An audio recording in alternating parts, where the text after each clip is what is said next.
When you make your living giving relationship advice, as I do, the first thing people always want to know are my top dating tips. So I give you my 8 rules for online dating. Number 1, always exchange at least 3 messages online before giving him your number. Number 2, move offline as quickly as possible. Number 3, play it cool. Number 4, have a brief phone call before setting the first date. Number 5, always meet at a place that's close by and familiar to you. And number 6, stay only 1 hour. Number 7, have only 1 drink. And number 8, don't let him get too fresh. Leave him wanting more.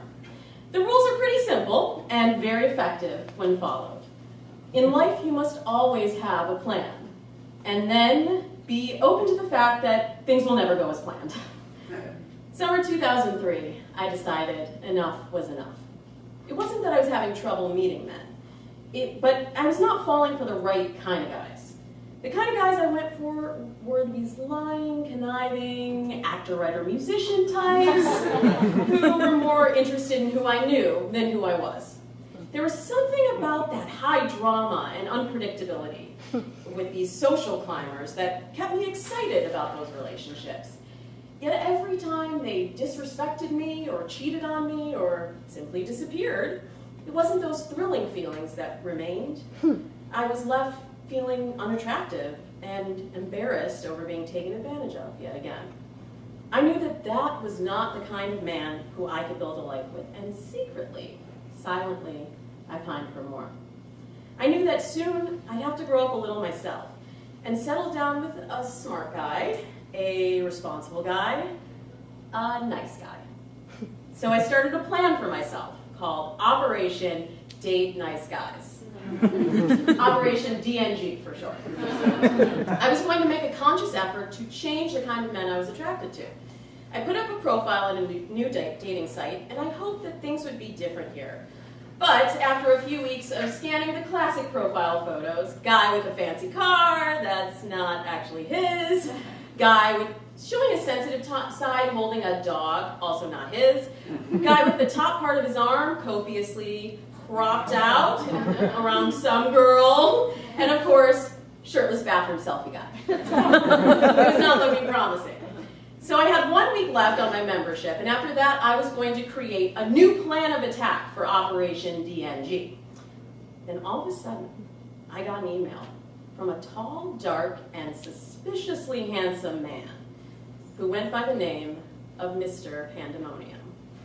His profile seemed clever, a little cheeky, not particularly nice. So of course I thought, when can I meet him? Engage Operation DNG rule sequence. Rule number 1, always exchange at least 3 messages before giving him your number. Check. Rule number 2, move offline as quickly as possible. Okay. Rule number 3, do not let him know how interested you are. Play it cool. So I typed, where have you been all my life, and when can I meet you? Clearly my mission was off to a great start. To amp up my cool points, I suggested we meet for a mini golf first date.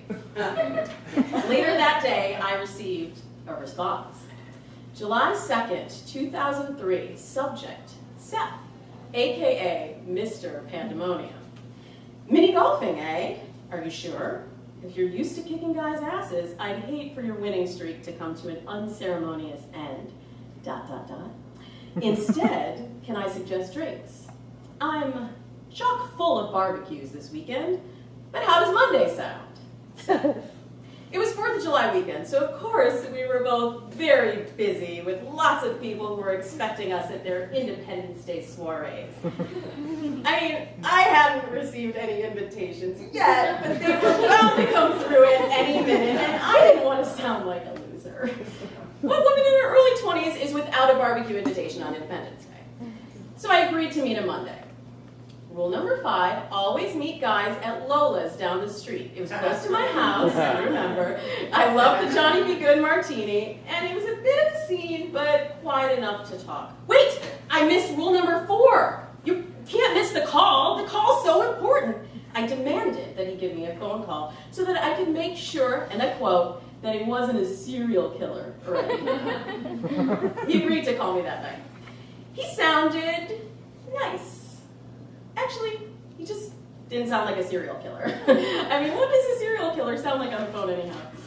Then I remembered Operation DNG, and I thought I should switch things up because I knew that I had to do something different if I wanted to meet a different kind of guy.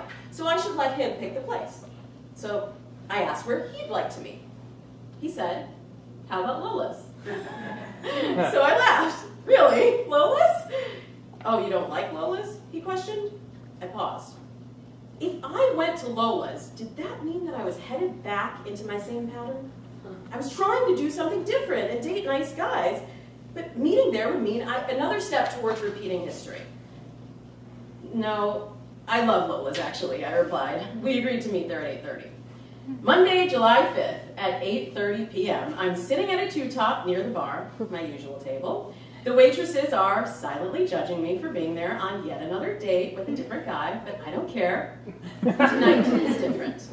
Tonight, I'm meeting a nice guy. I think. He was a few minutes late. Maybe Mr. Pandemonium was playing games. I knew it, just like last time. Same story, different date. Then, in walks a guy with dark hair and a black sweater with the collar of a green button-down shirt neatly laying on top of it, and gray wool pants.